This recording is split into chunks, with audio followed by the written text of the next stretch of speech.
गोविंदा गोपाला मुरली मनोहरे नंद लाला जय।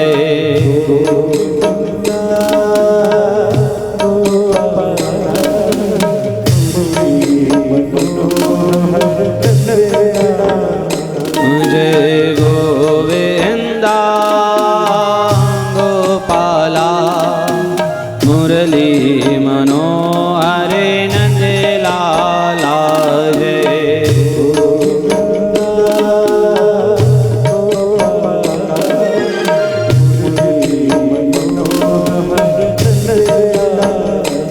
मेरो मुरली मनोहर नंद लाला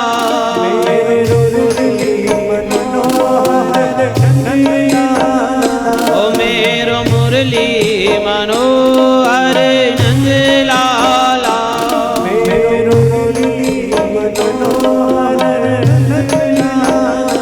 प्यारो मुरली मनोहर नंद लाला प्यारो ओ प्यारो मुरली मनोहर नंद लाला प्यारो हो जय गोविंदा गोपाला मुरली मनोहर नंद लाला जय।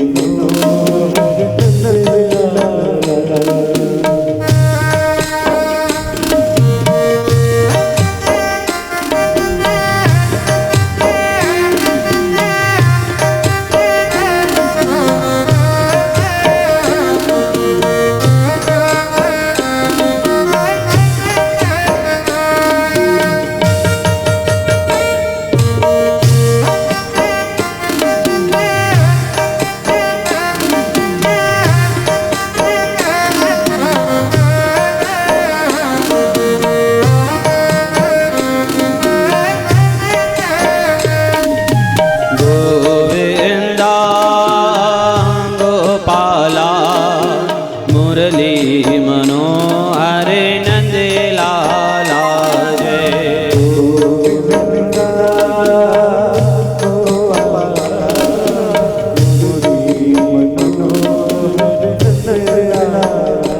मेरो रास रचैया गोपाला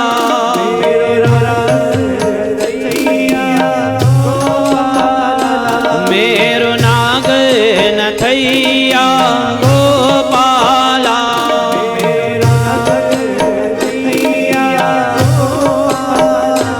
मेरो वेणु बजैया नंद लाला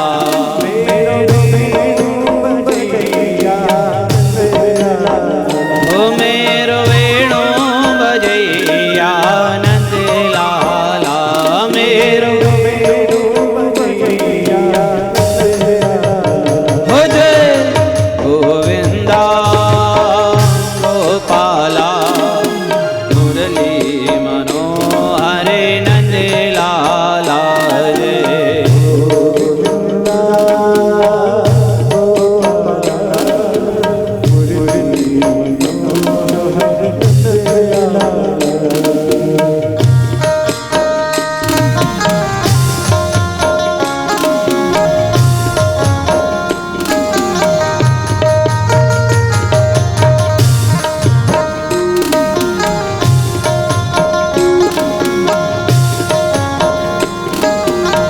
श्री राधे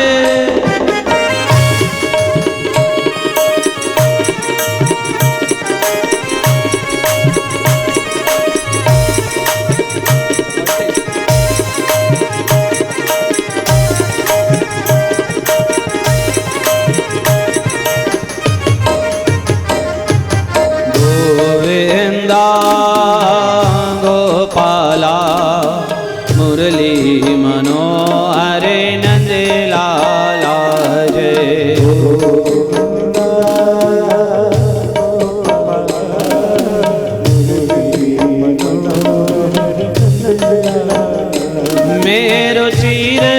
चुरैया गोपाला,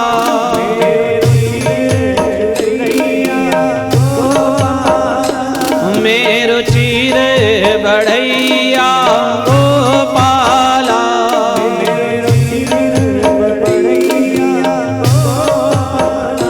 मेरो माखन चुरैया नंद लाला,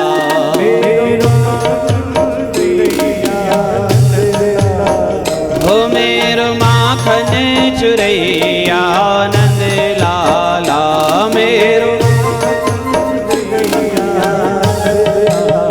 हो जय गोविंदा गोपाला, मुरली मनोहर नंद लाला जय।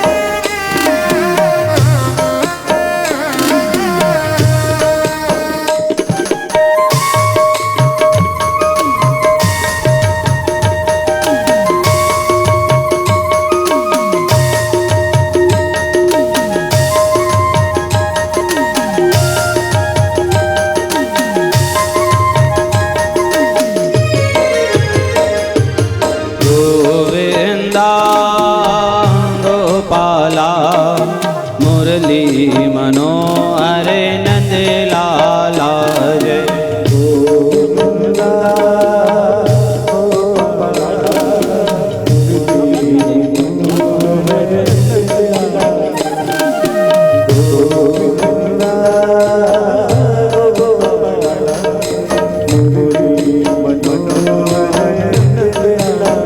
हो मेरो मुरली मनोहर नंद लाला, मेरो मुरली मनोहर, मेरो मुरली मनोहर नंद लाला, मेरो मुरली मेरो मुरली मनोहर नंद लाला, मेरो मुरली मनोहर नंद लाला, मेरो मुरली मेरो मुरली मनोहर नंद लाला, मेरो मुरली मनोहर नंद लाला। बोले नंदनंदन भगवान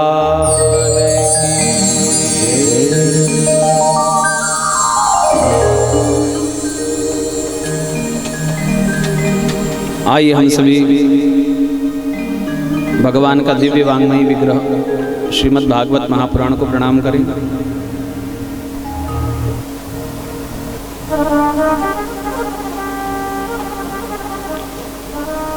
भगवान नंदनंदन को वंदन करते हुए भगवान की महती कृपा है कि हम सब इस दिव्य सत्संग में उपस्थित हैं।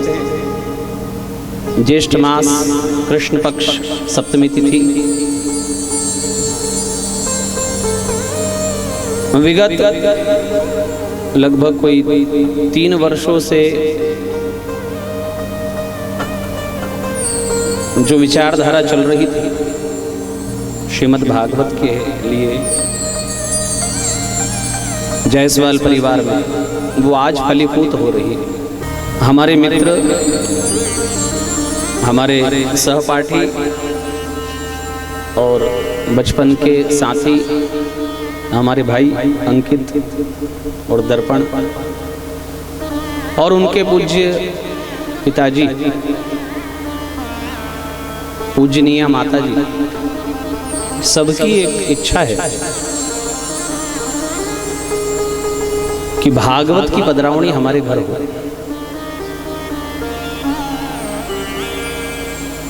और आज वह दिन आया है कि जब इस परिवार में, इस घर में भागवत भगवान आए और बहुत सुंदर अनुष्ठान के रूप में आए हैं। जिसमें हमारे पूज्य गुरुदेव भी सम्मिलित हैं।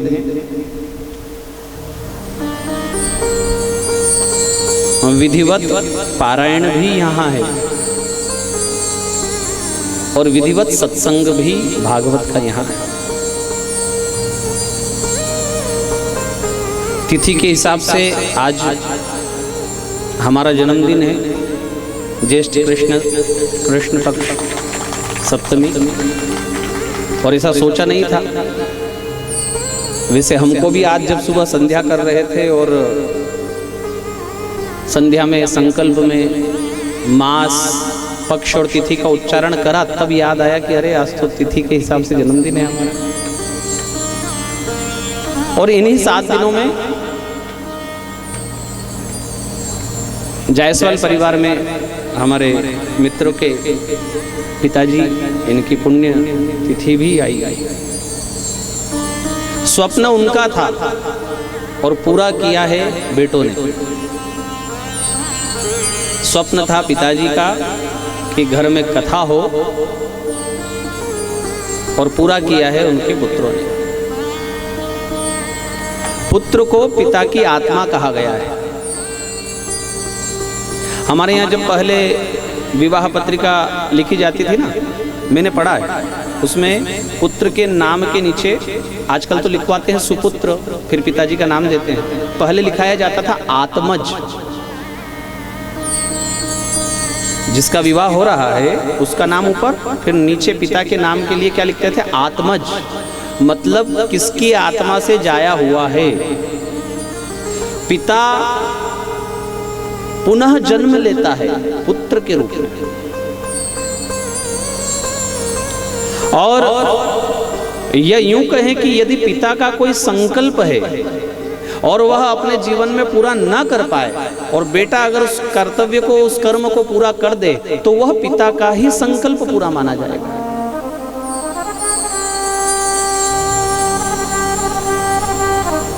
इस रूप में बहुत सुंदर यह अनुष्ठान पिता के भाव को पूर्ण करने वाला,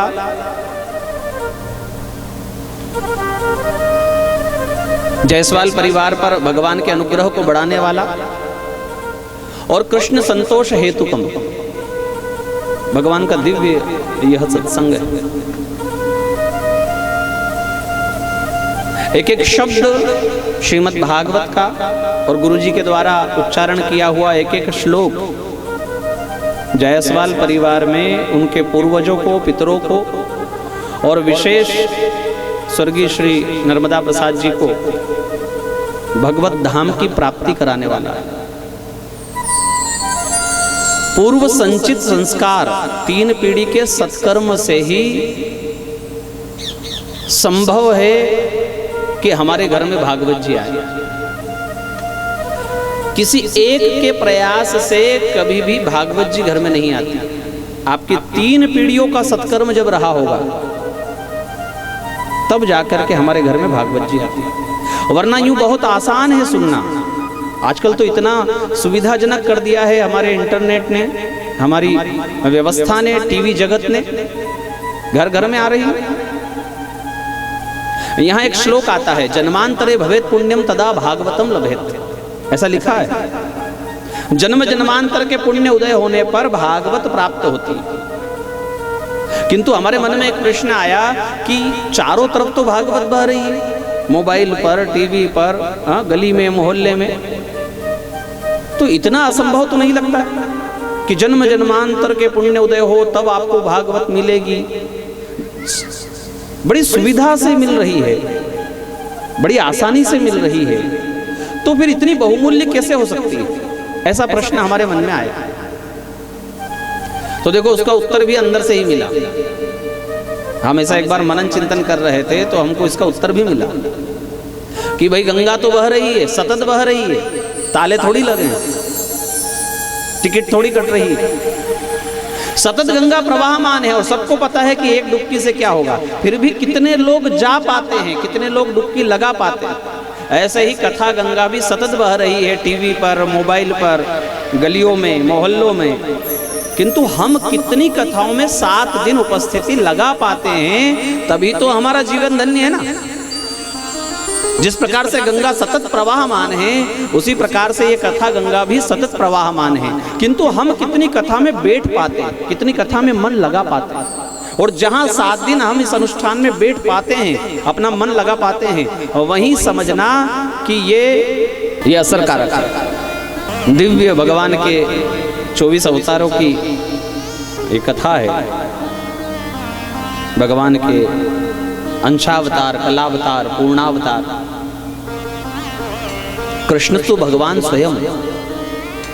स्वयं भगवान का यह दिव्य वांग्मयी विग्रह। अष्टधा मूर्ति में यह भगवान की वांग्मयी मूर्ति, शब्दमयी मूर्ति। सुनकर के भगवान का एक चित्र हृदय पटल पर तैयार होता है। मंदिर में देखकर, चित्र को देख करके वह चित्र हमारे हृदय में उतरता है। आप द्वारिकाधीश के मंदिर जाओ,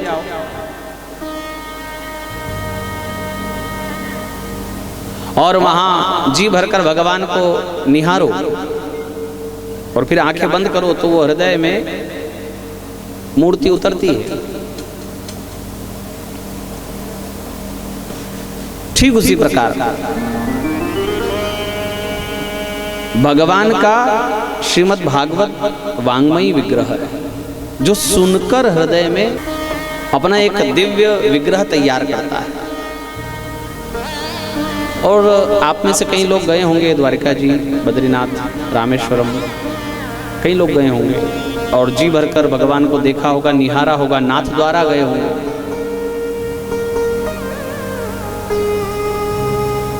आने के बाद कुछ महीनों तक तो वो मूर्ति हृदय में बसी होगी, किंतु अब अगर आंख बंद करो तो मूर्ति बराबर दिख रही है क्या? नहीं दिख पाएगी, भूल जाएंगे।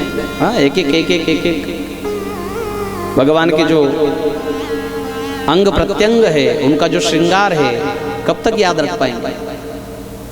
किंतु भागवत एक ऐसा ग्रंथ है कि जिसको सुनकर भगवान की जो मूर्ति अंदर तैयार होती है ना, वो कभी जाने वाली नहीं है। और वो सदा सदा के लिए हमारे हृदय में अंकित हो जाती है। प्रथम तो श्रीमद् भागवत का महात्म्य पद्म पुराण ने गाया है, जिस पर हम आज चर्चा करेंगे।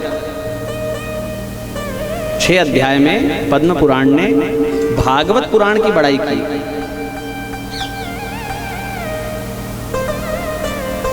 एक स्कंद पुराण ने भगवान की बड़ाई की। स्कंद पुराण बहुत बड़ा है, भागवत से भी बड़ा है। और 2 पुराणों ने भागवत पुराण की बड़ाई की। इसका अर्थ है कि भागवत अपने स्वयं के मुंह से नहीं बोलता कि हम क्या हैं, और गरिमा भी तो इसी में है। बड़ाई भी तो यही है ना, व्यक्ति स्वयं अपनी ही बड़ाई करे अगर, है ना, तो बड़ी बात नहीं है। किंतु कोई दूसरा कहे कि भाई वो ऐसा है, तब उसकी कीमत। वैसे ही पुराणों में स्कंद पुराण और पद्म पुराण ने भगवान भागवत जी की बड़ाई की, और पद्म पुराण ने जो 6 अध्याय में बड़ाई की है, आज हम इसकी चर्चा करेंगे। क्योंकि ये महत्व है भागवत का, महात्म्य इसको कहते हैं, महत्व कहते हैं, कीमत। क्या कीमत है भागवत की, यूं कह सकते हो आप। जब तक महत्व पता ना हो, कीमत का पता ना हो, तब तक प्रेम कैसे होगा किसी से? और मानव तो बड़ा स्वार्थी है, जब तक कीमत हो नहीं तब तक किसी से प्रेम करे नहीं। मैया की कीमत पता पड़ती है ना बच्चे को, माँ की कीमत पता पड़े तो माँ से प्रेम करता है। पिता से की कीमत पता पड़े तो पिता से प्रेम करता है। थोड़े समय बाद विवाह हो जाए तो पत्नी की घर में क्या कीमत है समझ में आए तो पत्नी से प्रेम कर लेता है। पैसे की कीमत समझ में आ गई तो पैसे से प्रेम कर लिया। जब तक कीमत पता नहीं थी, पैसे से प्रेम था क्या? छोटे बच्चे थे, बहुत छोटे, लोग देखने आते थे, मिलने आते थे, तो 100 का नोट, 50 का नोट हाथ में देते थे। क्या करते थे बच्चे उसका? फाड़ना, फेंकना, मुंह में लेना। किंतु वही बच्चा जब 2-4 महीने का हो जाए, 6 महीने का हो जाए, तो 4 राउंड स्टोर पर, किराना स्टोर पर होकर आ जाए, उसको पता पड़ जाए कि पैसे से क्या होता है, डेयरी मिल्क आती है, तब वो फेंकेगा पैसा। तो पैसे का महत्व जब पता पड़ा तो पैसे से प्रेम कर लिया। ऐसे ही जब तक भागवत का महत्व पता नहीं पड़ेगा, भागवत से प्रेम होगा कैसे? इसलिए हमारे संतों ने पहले महत्व को रखा है, बाद में भागवत को रखा। तो आइए हम पहले महत्व को समझें, जिसका प्रथम श्लोक है सच्चिदानंद रूपाय विश्वोत्पत्त्यादि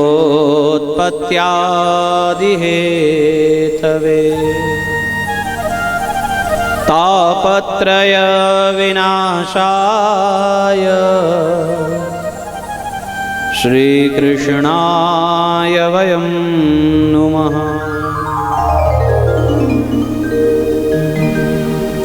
हम सभी भगवान श्री कृष्ण को नमस्कार करते हैं।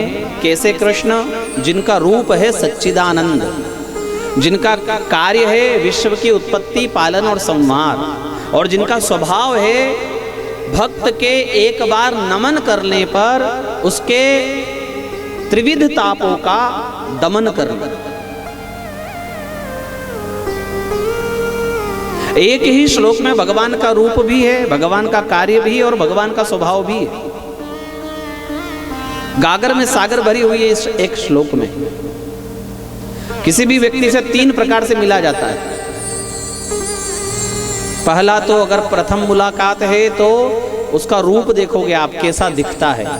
हमारी माता है तो खासकर उसको एक एक ऐसा अंग देख लेगी, क्या पहना है ये भी देख लेगी पहली बार।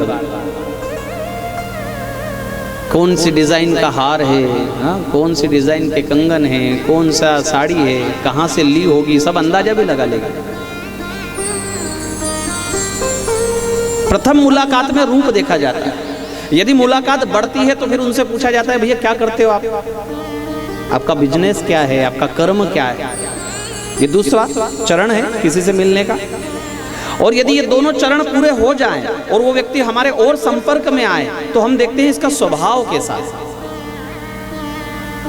और यहाँ एक ही श्लोक में भगवान के इन तीनों विविध रूपों का पहला तो स्वरूप सच्चिदानंद रूपाय, दूसरा कार्य विश्वोत्पत्त्यादि हेतवे, विश्व की उत्पत्ति, पालन और संहार, कार्य भी बता दिया।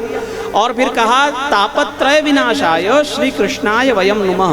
एक बार के नमन कर लेने से भक्त के तीनों प्रकार के कष्टों का हरण ये करते हैं।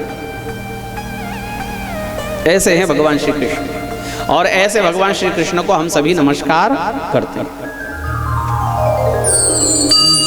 इस नमन क्रिया के अनेक शब्द होने के पश्चात भी यहाँ नमन ही शब्द इसलिए लिया है क्योंकि न मन, कष्ट अगर आपको अपने मिटाने हैं, कमर दर्द, घुटना दर्द, मन की पीड़ा, तन की पीड़ा, या देवताओं से मिलने वाली पीड़ा, इन कष्टों को अगर मिटाना है तो नमन होना पड़ेगा। एक नमन है दोनों हाथ जोड़कर सिर झुकाना, किंतु ऐसा तो हम कई बार से कर रहे हैं, फिर भी हमारा दर्द तो वहीं का वहीं है। हाँ, रोज मालिश करनी पड़ती है और रोज घुटने पकड़ने पड़ते हैं। और यहाँ लिखा है नमन हो जाओ तो आपका सारा कष्ट भगवान ले लेंगे। क्या है नमन का अर्थ? न मन, जिसके पास मन नहीं हो। तो मन कहाँ गया? जिसने अपना मन भगवान को दे दिया और वो हो जाए नमन। कई लोगों को कष्ट होता है, किसी बेटी का पिता बारात माथे पर हो और उसको कोई चोट लग जाए, है ना, लोग कहे कि चलो थोड़ा सा इलाज करवा लो, डॉक्टर के पास चलो, पट्टी करवा लो, तो वो क्या कहेगा? जाएगा क्या? अरे छोड़ो, कोई ज्यादा दर्द नहीं है, अभी बारात आ रही है देखो। और उसको दर्द भी होता रहेगा और वो सारा कार्य करता रहेगा। कोई 24 घंटे निकाल देगा, बारात का स्वागत भी करेगा, बारात को विदा भी करेगा, बेटी की विदाई करेगा, और उसके बाद फिर कहेगा कि बहुत दर्द हो रहा है। 24 घंटे पहले जो चोट लगी थी उसका दर्द कब? बारात के जाने के बाद। इसका अर्थ है कि ये 24 घंटे में दर्द कहाँ गया? बोले मन लगा था बारात में, इसलिए दर्द का अनुभव हो नहीं पाया। ठीक उसी प्रकार से इस जीवन काल में यदि मन सदा सदा के लिए भगवान को दे दिया जाए तो किसी भी प्रकार का दर्द हमें सताएगा। दर्द तो छोड़ो, कोई सुख भी आपको सुखी नहीं कर पाएगा, ना कोई दुख दुखी कर पाएगा। जिस समता की बात भगवत गीता में अर्जुन को भगवान ने कही है, वह समता तभी संभव है जब हम मन भगवान को दे दें।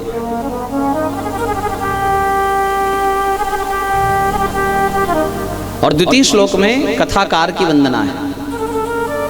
यं प्रव्रजन्तमनुपेतवपेत कृत्यं द्वैपायनो विरह कातर आजुहाव पुत्रेति तन्मयतया तर्वोऽभिनेदुः तं सर्वभूत हृदयं मुनिमानतोऽस्मि।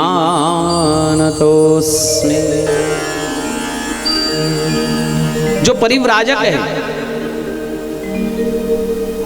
जो अपेत कृत्य है, पूर्ण कृत्य है, कृतकृत्य है, ऐसे भगवान सुखदेव जी, जिनको कोई कर्म करना बाकी नहीं और जिनको कोई संस्कार भी नहीं। देखो एक बात ऐसी है कि संस्कार उसको जिसको विकार हो, जिसको विकार ही नहीं उसको संस्कार के साथ, जिसमें कोई कमी हो तो उसको सजाया जाए। जो पहले से सजाया है उसको कोई क्या सजाएगा? इसलिए जिनका जन्म संस्कार भी नहीं हुआ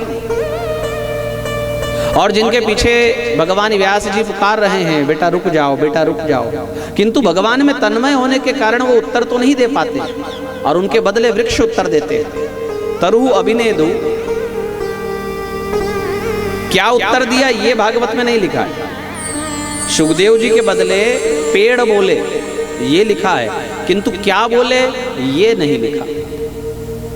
बोली गोपाल कृष्ण भगवान की जय। तो देखिए, जैसे हमारे मुख्य जो परीक्षित हैं अंकित जी, दर्पण जी, उन्हीं को शायद ये कथा पता नहीं होगी कि ये कहाँ चल रही है कथा। ये कथा ऐसी है कि भगवान भोलेनाथ माता पार्वती को एक बार ये अमर कथा सुनाने को बैठे। पार्वती जी तो सो गई कथा सुनते सुनते, और बदले में एक शुक जो उस गुफा में अंडे के रूप में था और अभी अभी बाहर आया था, उसने उस कथा को श्रवण कर लिया। शिव जी आंखें बंद करके कथा सुना रहे थे और हुंकार का शब्द पार्वती जी करती रही जब तक सोई नहीं, और जब वो सो गई तो हुंकार का शब्द वो तोता करता रहा। तो शिव जी को क्या लगा, पार्वती जी कथा सुन रही है। और जब शिव जी ने कथा पूरी की तो क्या देखा कि पार्वती जी तो सोई है, फिर कथा सुनी किसने? मेरी आज्ञा के बगैर, मेरी अनुमति के बगैर कथा सुनने वाला यहाँ है कौन? और भोला तो वही होता है जिसको गुस्सा भी जल्दी आ जाए और शांति भी जल्दी हो जाए। तो भगवान क्रोधित हो गए, उस तोते के पीछे त्रिशूल लेकर भागे, और वही तोता व्यास जी की पत्नी के मुख मार्ग से गर्भ में प्रविष्ट होता है। ऐसी कथा है। शिव जी उनको मारने के लिए आते हैं। व्यास जी ने पूछा किसको मारने आए शिव जी आप? बोले उस तोते को जिसने मेरी अनुमति के बगैर अमर कथा सुन ली। बोले कौन सी कथा? बोले अमर कथा। व्यास जी ने फिर पूछा एक बार फिर से बताइए कौन सी कथा? बोले अमर कथा। अरे बोले भंडारी, आपके मुख से जिसने अमर कथा सुन ली क्या वो मर सकता है? शिव जी ने कहा बात तो सही है, अरे हम तो ये इतना विचार ही नहीं कर पाए। तो भोलेनाथ तो अपने कैलाश पर गए। इधर समय आने पर 16 वर्ष के बाद वह अनोखा जीव, उसने तोते का वह योनि तो छोड़ दी और वो किस रूप में परिणित हो गया? व्यास जी की पत्नी के गर्भ में आकर, किंतु 16 वर्ष बाहर नहीं आया। और जब आश्वस्त किया गया व्यास जी के द्वारा, ब्रह्मा जी के द्वारा कि तुझे भगवान की माया नहीं व्यापेगी, तब गर्भ से बाहर जरूर आए किंतु घर में एक सेकंड नहीं रुके। विश्वास नहीं किया। इतना बड़ा भगवान का भक्त कि ब्रह्मा जी की भी बात का विश्वास नहीं कि भगवान की माया तुझे व्यापेगी नहीं। उन्होंने सोचा घर ही माया का जंजाल है, गृह कारज नाना जंजाला। ऐसा विचार करके उन्होंने तुरंत घर का त्याग कर दिया और वन की शरण ली। अब होते साथ ही बच्चा अगर घर का त्याग कर दे, सन्यासी हो जाए, तो कौन पिता को अच्छा लगेगा भाई। इसलिए पिताजी पीछे पीछे दौड़ रहे थे, बेटा रुक जाओ, बेटा रुक जाओ। बेटे का पूरा मन भगवान में होने के कारण बेटा पिताजी की बात नहीं सुन पाया, किंतु बेटे के बदले, सुखदेव जी के बदले वृक्ष बोले हैं, ऐसा भागवत में लिखा है। क्या बोले हैं वो हम एक अंदाजा लगा सकते हैं कि ये बोला होगा शायद वृक्षों ने कि देखो व्यास जी, आप भी संत, हम भी संत। वृक्ष से बड़े कोई संत हो सकते हैं? धूप को सहन करना, छाया प्रदान करना, और आज तो कितने वृक्षों की आवश्यकता है। वर्तमान में लगभग 300 करोड़ वृक्ष की आवश्यकता है। अभी एक विवाह में हमने प्रश्न किया था बुजुर्ग लोगों से, अभी की बात, इसी महीने में बुजुर्ग लोग कई सारे बैठे हुए थे, लगभग 12-13 लोग। हमने उनसे पूछा कि विवाह पहले गर्मी में नहीं होते थे, शायद ठंड में ही होते थे। तब उनमें से एक बोला नहीं नहीं, गर्मी में ही ज्यादा विवाह होते थे। हमने पूछा क्यों? बोले फसल आती थी, पैसा आता था, तो लोग इसी समय में लगाते थे विवाह में। तो हमने उनको पूछा कि आपके समय में आज से 40-50 साल पहले ऐसी ही गर्मी लगती थी विवाह में? यदि ये एसी हाल, एसी रूम ना हो तो फिर क्या हो विवाह में? तो बोले इतनी गर्मी तो नहीं लगती थी। हमने उनको पूछा क्या कारण है, पहले गर्मी कम पड़ती थी क्या, तापमान टेम्परेचर कम होता था? उन्होंने सोचा, बोले कि हाँ ऐसे ही होगा शायद, किंतु आप सर्च कर सकते हो, पिछले 40 से 50 साल में अभी केवल 2 डिग्री का तापमान का अंतर आया है, कोई बहुत बड़ा अंतर नहीं आया। मतलब पहले भी ऐसी ही गर्मी पड़ती थी और आज भी ऐसी ही गर्मी पड़ रही है। तब पहले अनुभव क्यों नहीं होता था और आज इतना अनुभव क्यों हो रहा है? वो कोई उत्तर नहीं दे पाए, इतने सब बैठे थे। हमने उनको कहा कि जरा विचार करो कि खेत में बड़े स्थान पर जब विवाह होता था तो लोग कहाँ कहाँ बैठते थे।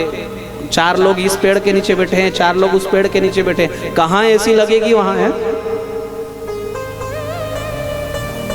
और जहां विवाह हो रहा था, आश्चर्य की बात है कि वो शायद लगभग 5 से 7 एकड़ का परिसर था, उसमें एक पेड़ नहीं था। बहुत विचारणीय है कि हम अपने बच्चों के लिए क्या छोड़कर जा रहे हैं, बहुत विचारणीय है। इसलिए हम कथा में इस पर बहुत जोर देते हैं कि आपके जो भी विशेष दिन आए उसमें आप वृक्षारोपण जरूर करें। जन्मदिन, किसी की पुण्यतिथि, आपके विवाह की सालगिरह, जिस दिन को आप याद रखना चाहते हो। हमारा मन है कि अभी हम एयरपोर्ट रोड पर जून में 15 जून के लगभग में वृक्षारोपण करेंगे। आपको सबको याद होगा कि 5 से 7 साल पहले ये एयरपोर्ट रोड कैसा हुआ करता था, यहाँ कितने वृक्ष हुआ करते थे, और उन्नति के नाम पर क्या किया है यहाँ सब लोगों ने। तो चलो ठीक है, हमने सोचा हम ही करें, तो 15 जून के बाद ये कार्य करेंगे। बहुत बहुत आवश्यकता है। एक आम का वृक्ष 100 पुत्र के बराबर है। एक त्रिवेणी लगाने पर आपको पितृदोष से मुक्ति मिल जाएगी। 10 नीम लगाने पर आपके घर, डॉक्टर के घर का चक्कर खत्म हो जाएगा। 10 नीम लगाने पर। 3 पीपल लगाने पर आपके घर में पैसा ना रुकता होगा तो रुक जाएगा। अगर आप शनिदेव से परेशान हैं तो पीपल लगाइए। अगर आपके घर में इनकम कम है तो पीपल लगाइए। अगर आपको कोई पितरों के स्वप्न आते हैं तो आप बड़ लगाइए। और भी अगर आपकी कोई कष्ट है, आपका कोई समस्या है, उसके अनुरूप मैं आपको वो बता सकता हूं कि ये वनस्पति लगाने से आपको ये कष्ट से निवारण हो जाएगा।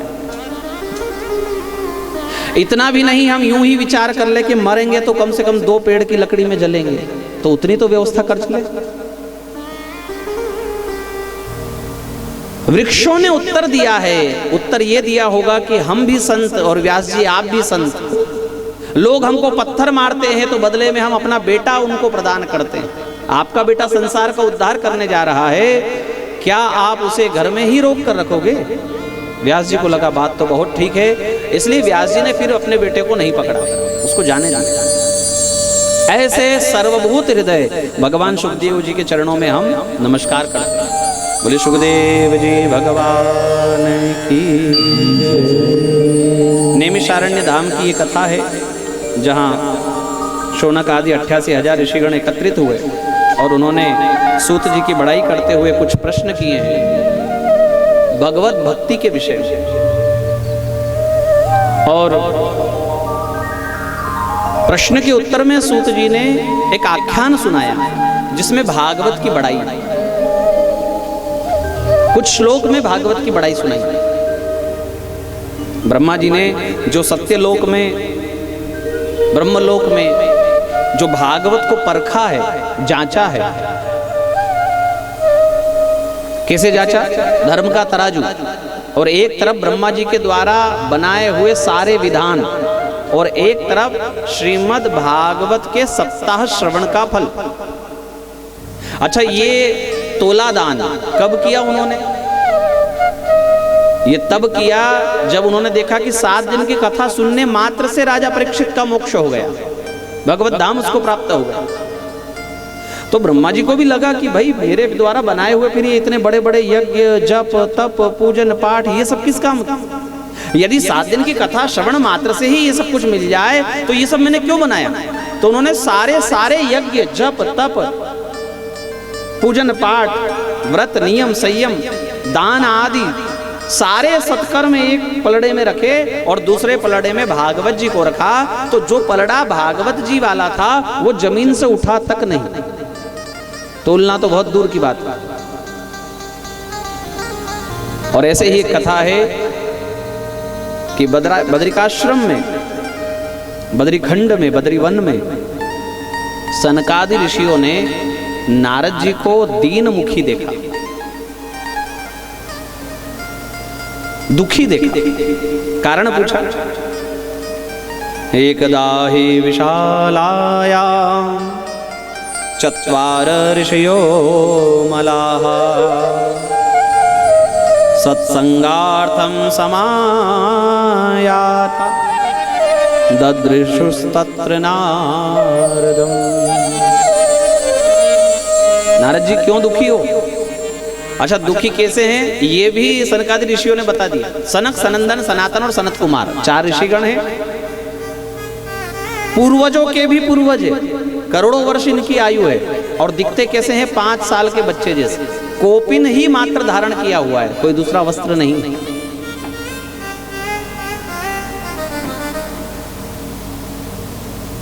क्या उदाहरण दिया पता है नारद जी को? जिस प्रकार से किसी गृहस्थी का पूरा घर जल जाए और उसमें सारे उसके परिवार के लोग जल जाए, उसका सारा धन जल जाए, और जिस प्रकार से वह गृहस्थी दुखी हो, ऐसे आप दुखी हो रहे हैं, क्या कारण है? नारद जी ने इस विषय में अपना भारत भ्रमण की बात कही, और उन्होंने हर प्रदेश में, हर नगर में, शहर में जाकर जो लोगों की स्थिति देखी। क्लेशाक्रांतस्य तस्यैव शोधने किं परायणम्। अनेक कर्मों से दुखी मानव, इनका समाधान क्या है? ऐसा विचार करते हुए वो आए वृंदावन, और वहां उन्होंने भगवान की भक्ति देखी, और यमुना के तट पर कुछ स्त्रियों का झुंड देखा। उन्होंने देखा कि एक बहुत सुंदर नव युवती 2 वृद्ध पुरुषों के पास बैठी है, दुखी है, पंखा जल रही है, उनकी सेवा कर रही है, और उस स्त्री की सेवा कर रही है उसके आसपास खड़ी हुई देवियों के तुल्य वो स्त्रियां बहुत सुंदर सजी हुई है। नारद जी को आश्चर्य तो था कि पूछे कि क्या हो रहा है, किंतु माताओं के बीच में कोई बाबा जी जाकर के ऐसा पूछे तो अच्छा लगेगा क्या? कोई उठाकर कह दे ए बाबा जी तुम्हारे यहाँ क्या काम, तो क्या कहेगा फिर कोई? नारद जी ने सोचा कि इनके बीच में जाना ठीक नहीं है, तो वो सीधे जाने लगे। तब उस स्त्री ने भगवान नारद जी को पुकारा, भो भो साधो क्षणम तिष्ठ, हे साधु पुरुष क्षण भर के लिए रुक जाओ, मच्चिंतामपि नाशय, मेरी चिंता का नाश करो, क्योंकि आपके दर्शन तो सभी चिंताओं से मुक्ति देने वाला है। आपके दर्शन तो भगवान के दर्शन करवाने वाला है। जिसको आप मिले हैं उसको भगवान अवश्य मिले। जयति जगति मायाम यस्य कायादवस्थे वचन रचनमेकं केवलं चाकलय्य ध्रुव पदमतियापो यत्कृपातो ध्रुवोऽयं सकल कुशल पात्रं ब्रह्मपुत्रं नतोस्मि। हे ब्रह्मा जी के मानस पुत्र, आपको नमस्कार है, क्योंकि आपने ही दर्शन देकर ध्रुव जी जैसे एक 5 वर्ष के बालक को एक ऐसा असाधारण स्थान पर पहुंचा दिया जहां आज भी उसकी वंदना होती है। ऐसे है नारद जी के दर्शन। और लोग क्या कहते हैं नारद जी को? मजाक उड़ाते हैं उनका। कई लोग तो इधर की बात जो उधर करे ना उसको नारद कहते हैं। ऐसा कभी नहीं कहना भाई, अपितु भगवान से ये प्रार्थना करो कि आप ना मिलो चलेगा। भगवान से खुला कहो, आप ना मिलोगे चलेगा, आपके दर्शन नहीं होगा चलेगा, किंतु हमको नारद जी के दर्शन करवा दो। गारंटीड अगर नारद जी के दर्शन हुए ना तो भगवान को तो आपको दर्शन देना ही पड़ेगा। ऐसा कोई कथा आप निकाल कर बताओ, आप लोग इतने सब सत्संगी लोग हैं, ऐसा कोई पात्र बताओ निकाल कर जिसको नारद जी मिले हों और फिर भगवान ना मिले हों। ऐसा कोई पात्र आप याद करके बताओ। दैत्य हो, दानव हो, मानव हो और चाहे देव हो, जिसको नारद जी मिले हैं उसको भगवान मिले ही मिले। तो हम भगवान से कहें आप ना मिलोगे ना तो भी चलेगा, किंतु हमको नारद जी से एक बार भेंट करवा दो। दासानुदास की प्रवृत्ति जो वृत्रासुर ने कही ना, वो भाव हमारे अंदर आ जाए ना, गजब का भाव। हमको क्या सीधे मंत्री से पहचान बनाने की प्यास होती है। और मैं कहूं कि यदि मंत्री के बाहर, गेट के बाहर जो वो गेट कीपर खड़ा होता है ना, उससे अगर सेटिंग हो जाए तो ज्यादा जल्दी काम हो जाए। इसलिए भगवान की सेवा में जो रत हैं नारद जी जैसे कोई संत, इनके दर्शन हो जाए। भक्ति ने खुला कहा है कि आपके दर्शन से तो भगवान के दर्शन होते ही हैं, और आप हमें दुखी देखकर यहां से ऐसे जा रहे हैं जैसे कुछ देखा ही नहीं। तब नारद जी को विश्वास हुआ। नारद जी ने पूछा कि भाई तुम कौन हो? भक्ति ने अपना पूरा परिचय दिया और कहती है कि ये दोनों वृद्ध पुरुष मेरे पुत्र हैं, ज्ञान और वैराग्य। नारद जी ने कहा हद हो गई भाई, माँ 25 साल की और बेटे 95 साल की, ऐसा कहीं देखा है? मैं आपसे भी पूछता हूं, ऐसा कहीं सुना देखा? और ये कथा अगर आप भागवत घर में खोलकर पढ़ोगे तो आपको लगेगा कि क्या लिखा है और ये कैसे संभव है।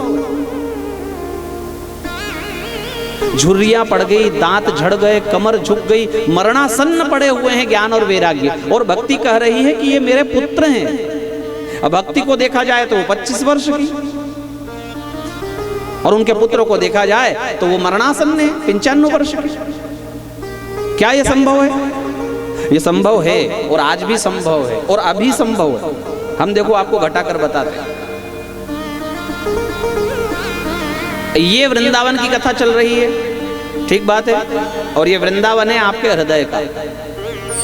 ये हृदय हो गया वृंदावन, यमुना का तीर, और भक्ति है जवान, है कि नहीं? भक्ति यदि जवान ना होती तो क्या ये भागवत का आयोजन संभव था? भक्ति यदि जवान ना होती तो क्या आप लोग इतनी भरी दोपहरी में अपना घर छोड़कर यहाँ आते? भक्ति यदि आपके हृदय में जवान ना होती तो क्या आप घर जाकर शाम को आरती उतारोगे भगवान की? भक्ति यदि जवान ना होती तो क्या आप सुबह पूजन कर पाते भगवान का? इसलिए इस हृदय के वृंदावन में भक्ति तो जवान ही है। तो बूढ़े कौन है? बोले ज्ञान और वैराग्य हैं तो सही, पर कैसे हैं? ज्ञान और वैराग्य कैसे हैं? बुजुर्ग अवस्था में, बूढ़े। शमशान घाट में जाओ तो तुरंत ज्ञान और वैराग्य ऐसे जाग जाते हैं कि मानो इनको कुछ हुआ ही नहीं था। वही ज्ञान वैराग्य कथा पांडाल में आकर जाग जाते हैं। वही ज्ञान वैराग्य किसी गुरु के चरणों में जाकर बैठोगे तो जाग जाते हैं। किंतु वही ज्ञान वैराग्य जब आप घर में रहोगे, सामने टीवी चलती रहेगी, तब क्या होगा? होंगे ना मरणासन बुजुर्ग अवस्था में। और बस यही जवान हो जाए, यही थोड़े पुष्टता को प्राप्त कर ले, ज्ञान और वैराग्य, तो जीवन में कोई झगड़ा ही नहीं। भक्ति तो जवान है ही। नारद जी ने प्रयास किया उन ज्ञान और वैराग्य को सचेत करने का। वेद वेदांत घोषैश्च गीता पाठैर मुहुर्मुहुः। वेद और वेदांत का घोष किया और गीता जी का बार बार पाठ किया, किंतु वो जागे, वो ठीक नहीं हुए।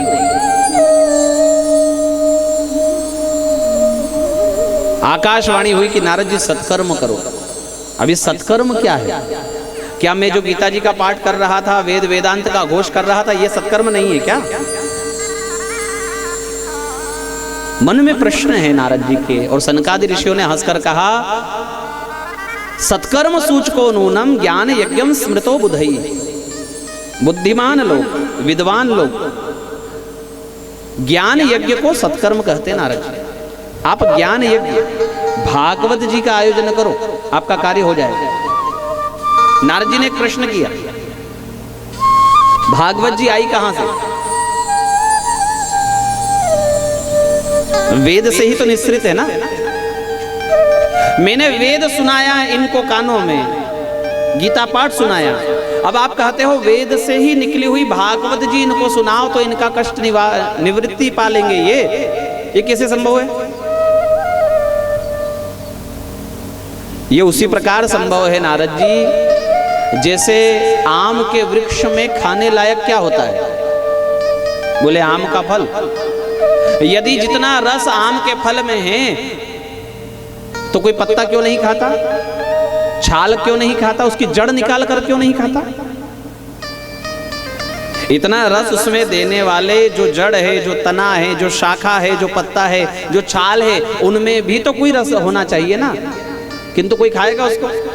नहीं खाएगा, केवल फल ही खाएगा। उसी प्रकार ये चारों वेद कल्पवृक्ष रूप में है और उसका पका हुआ फल है श्रीमद् भागवत। तो जब पका हुआ फल मिल रहा है तो पूरे वृक्ष से क्या लेना देना है? कोई आपको बढ़िया सुंदर केसर, बादाम या कौन सा चल रहा है अभी, हापुस, आम लाकर दे दे बढ़िया 5 किलो, तो आप कहोगे कि कहाँ है इसका पेड़, कैसा दिखता होगा इसका पेड़, चलो मुझे वहां लेकर चलो। अरे भाई तुझे 5 किलो हापुस आम दे दिए, अब तो इसका रस बना और खा, तुझे वृक्ष से क्या लेना देना है? ठीक उसी प्रकार से आज इस कली काल में जिन लोगों को वेद से उसका अर्थ बराबर समझ में नहीं आता है, जिन लोगों को इसको पढ़ने को मना किया गया है, जिनको जनेऊ नहीं है, उनको भागवत मिल रही है, तो उनको इस कल्पवृक्ष रूपी चारों वेद से क्या लेना देना? हमको भागवत मिल रही है। मानो चारों वेद का पूरा निचोड़ भागवत में है। इसका एक एक श्लोक पेय पदार्थ के रूप में। निगम कल्प तरोर्गलितं फलम शुक मुखादमृतं द्रव संयुतं पिबत भागवतं रसमालयं मुहुरहो रसिका भुवि भावुका। निगम कल्प तरोर, कल्प तरु, तरु यानी वृक्ष, कौन सा? कल्प। जो चारों वेद है वो कल्प वृक्ष है, और उसका गला हुआ, गलितम फलम, पका हुआ फल क्या है?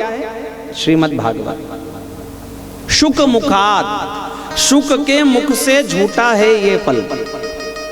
ऐसी हमारे यहाँ कहावत है ना, कांटा फोड़ और हमारे सलामतपुरा की तरफ में ऐसी कहावत है कि जो तोते का झूठा हो ना वो मीठा होता है। या तो यूं माने कि तोता उसी को झूठा करता है जो मीठा होगा, उसको पता होगा शायद कि ये मीठा है तो वो उसी में चोंच अपनी लगाता होगा, कारण जो भी हो, किंतु तोता अगर उस फल को मुख लगाए तो वह मीठा है, ऐसा माना जाता है। तो यहां लिखा है शुक मुखाद अमृतम, ऐसा रस है इसका, कैसा? अमृत जैसा, द्रव संयुतम। पीबत, पियो इस फल को। ये शब्द थोड़ा अटपटा लगता है, कोई फल आपके सामने रखे और फिर कहे पियो साहब, ये बनाना पियो आप, थोड़ा ये एप्पल पियो, हाँ ये आम पियो, ऐसा हो सकता है? ऐसा कोई कहे? अगवानी करने वाला, आतिथ्य करने वाला अतिथि को कहे कि अंगूर पियो, चीकू पियो। यहां लिखा है पीबत भागवतम, पहले तो फल कहा, फिर कहा पियो। प्रश्न खड़ा किया संतों ने, तो गोता लगाने वाले ऐसे श्रीमद् भागवत के भक्त लोगों ने इसका उत्तर दिया। क्या कहा? कि ये फल जरूर है, किंतु ये फल ऐसा है जिसमें त्याज्य कुछ भी नहीं है। हर फल में कुछ ना कुछ फेंकने लायक होता है, छिलका, बीज, कुछ तो होगा ऐसा जो फेंकना पड़े, किंतु इसमें फेंकने लायक 18,000 श्लोक में से क्या है ऐसा? कौन सी कथा ऐसी है जिसको छोड़ दिया जाए? तो मंथन करने वाले कहते हैं कोई ऐसा श्लोक नहीं है जिसको छोड़ना चाहिए, इसलिए इसको फल तो कहेंगे, किंतु कहेंगे कि खाओ ना, इसको पियो, इसका बना लो रस और इसको पीते रहो। कब तक? मुँह रहो, बार बार पियो।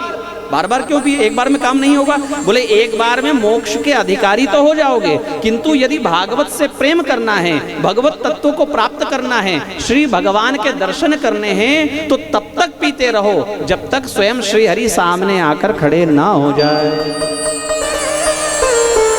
बोले श्री हरि भगवान की जय।